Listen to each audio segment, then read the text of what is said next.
And so have you thought of this maybe as a way of growing in other ways?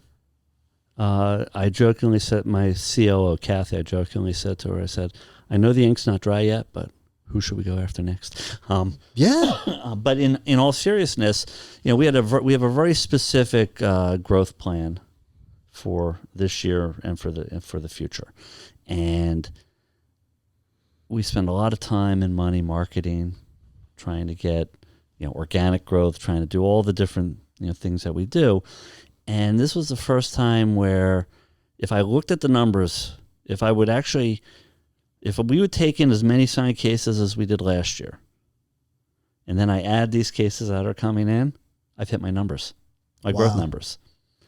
So what I've challenged my chief growth officer, my marketing director, to do is, we know we have these cases coming in, but let's not consider those as part of our core number for the moment. Let's see what we can do. Can we hit the goals that we set based on what we're doing?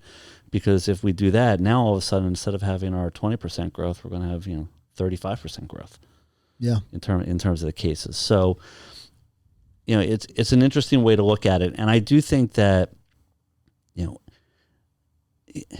acquisition's an interesting thing in our field.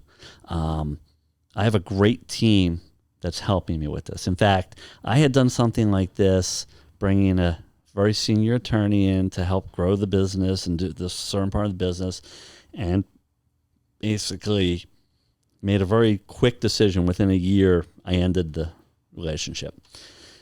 In fact, we still have a really good relationship, and we refer him a bunch of certain types of cases. Interesting. But internally, such a non-fit. And I promised my team that I would always be the ultimate decision maker, but I am not going to, ram something down their throat. And Sure. So they were very involved in this process as well, meeting, the individual and her employees, and saying, wow, this is somebody, I think, we can really work with. But the challenge, like any other challenge with a merger acquisition, is, you're bringing two cultures together. Yeah. Here, it's a much smaller culture, so I think we can really monitor and pay attention to it. I don't know what the other, their acquisition deal was, but I'll have to listen to the podcast. But stay tuned. Yeah, stay tuned. But it is a challenge, because again, you make a lot of assumptions, and that goes back to you want to plan for as much as possible, but not over plan and sink the deal. Sure. So there's a fine balance there. Yeah. Did you get the teams together before you put the deal together and everything, just to see if it was a good fit? Yes. Yeah. In fact, since she's coming in specifically to my Social Security practice and really is going to be leading the charge there, so I had my whole team come in. She came in for the day. And even though I kind of led the initial meeting, I found some good excuses to get up and leave, like, constantly. Nice. And I let the team just hang out all day.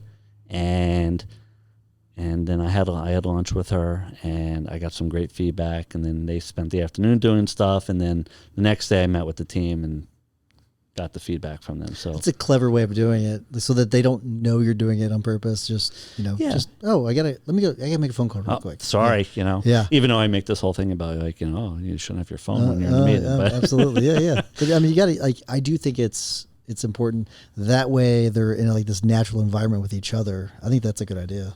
Yeah, you have to. I mean, they don't have to love each other or anything like that, but in particular, they're going to be working together. Yeah. I can't. The last time I had done something like this, I just assumed way too much. Right? I got sold a good bill of goods, as they say, and I believed it all. And by the time it started going, it was too late. So this time around, it's been different.